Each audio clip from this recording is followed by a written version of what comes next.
Welcome to the Penguin Rundown. I'm Zach Humphreys. And I'm Pat Andrews. Youngstown State football played host to number 19, University of Northern Iowa, a team that has beat Youngstown State the past 9 seasons. You would think they were destined to win one of these close games in the fourth, right? Another league heading into late into the fourth quarter. Let's see if the Penguins are able to hold on to this one. We'll pick it up in the first quarter. Penguins' first drive looked real good. Finds Barboza, does Hess way up top. Great catch by Barboza. Barboza's first touchdown of the season. You can see he's very excited about it. Running all the way to the sideline, celebrating, giving the Penguins an early lead. They were definitely pumped up for this game, trying to end that losing streak that's devastated them this middle part of the season. Here in the second quarter, Kurt Hess usually does this once a game. Finds big play Barnes wide open into a 20-mile-an-hour win. Barnes comes up with a catch, and the speedster's off to the races. Yeah, once again, we see Barnes. He ended up with 4 receptions for 89 yards and a touchdown. There we see the big gain of the day, as he's been known to do for the Penguins thus far this year. The quarterback, Terrell Rennie for UNI, usually does it with his feet, not this time. Finds number 87, the big tight end, Shyler Ort, over the middle. Yeah, Ort with a nice seam route, getting right in between the safeties, and a nice throw by Rennie, as you see, and Ort did the rest. Penguins here in the fourth quarter trying to take that lead back. Option read, kicks it out to Bellamy. Bellamy just finds the corner. Yeah, Cook got majority of the carries, for the whole game, but like we said, Bellamy gets a lot of the carries down by the goal line, punching in for the Penguins, giving them the lead in the fourth. Back come UNI, however, as Terrell Rennie running the offense. This time gives it to Jared Herring, number 5. He goes outside, jumps over the pile there, and gets into the end zone himself. A nice option play by Rennie, making the pitch right at the just time, and sold the initial fake as well. If you didn't see this before, you were going to question the play call. This is why you do it. Jermaine Cook, the draw play up the middle in the fourth while the Penguins trying to come back.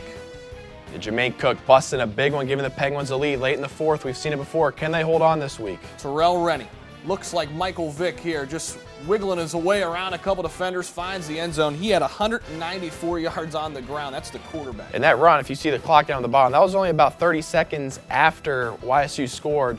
The Penguins gave up a big kick return to the Panthers, and that set up that late touchdown for Northern Iowa. Northern Iowa takes it 34-30 at Stambaugh Stadium. Kurt Hess was 14 of 22 for 218 yards and 2 scores. Dominique Barnes, 4 catches, 89 yards. Of course, one of those coming on the big play, 71 yards. That was also a touchdown. Jermaine Cook, 26 carries. The workhorse, 127 yards and a touchdown. Let's see what Coach Wolfer had to say after. Double-digit leads, just your general thoughts. Well, it's just rips your heart out, and you almost wish you wouldn't score so fast. And when you get a big run, how do you, what do? You down the ball, but it's kind of where we are right now, and I told these kids that we all kind of have a responsibility and a job to do on the field. And I think one of the things that kind of keeps showing up a little bit is we have a tendency to lose contain, and contain is a very simple word, and doesn't take a lot of ability, and we got to find a way to do those things and contain football when the time is right. Had a couple turnovers there. Obviously, Cook had the fumble there early, and I was glad to see him bounce back. And sometimes when young men make a mistake, sometimes as coaches we want to bench them and not give them another opportunity. And we stick with them and give them an opportunity. And came back and played pretty well. So that's a testament to his character and the type of person he is and character. But you got to take your hats off to their football team.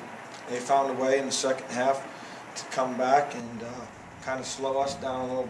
Good to see Coach in good spirits there. It's really like a bad dream that he hasn't yet to wake up from. Yeah, this YSU team, they've been in every game. If you look, they've led, even when you look back at the Penn State game, they've led every game at some point. Even in Penn State, they led in the second quarter. So they've led, most of these games they led in the fourth quarter, but even looking all the way back, they've led at some point in every game. It's just unfortunate they haven't been able to hold on to all of them.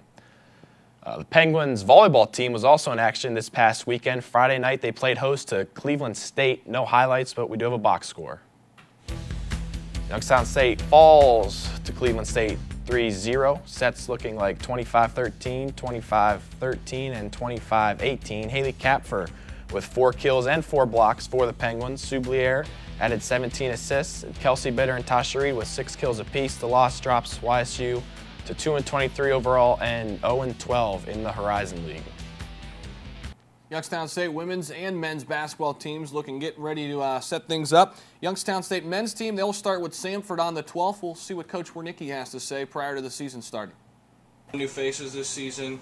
What are some of your expectations for those guys and some of the contributions you think that those guys can make for your team?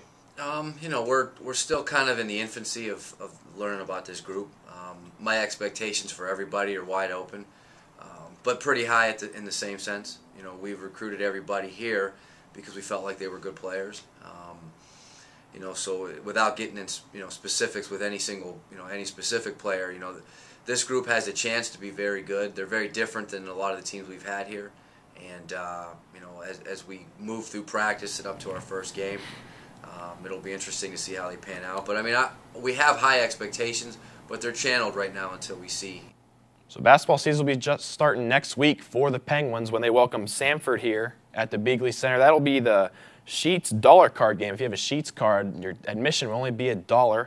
Also on the 16th, it'll be the Giant Eagle Advantage card game. Buy one, get one free general admission tickets. So Zach, a couple good ways to get the Penguin fans out here to the Beagley Center to see their first two games. And against teams like Samford and Buffalo, not two cupcakes. Samford makes a tournament every couple years, and Buffalo's a decent team in the MAC. So some good games to come out and watch. Should be a fun team to watch, too. A lot of new faces around there, 10 different guys, and just talking to some of the coaches and some guys in the main office, really going to be a different look this season. So make sure you check out Penguins basketball. We don't want to give all the credit to the men. The women will open up here at the Beagley Center on the 20th of November against IPFW. That's also another one of those Giant Eagle Advantage card nights. Buy one, get one free general admission. Zach, why don't you give us something to look forward to with the women's team? Well, you got a new head coach in Mr. Bolden, and he brought in some special players as far as talent-wise freshmen, but you get a lot of players that were injured last year, had to sit out, that are going to join the team. So really, same situation, a lot of new faces.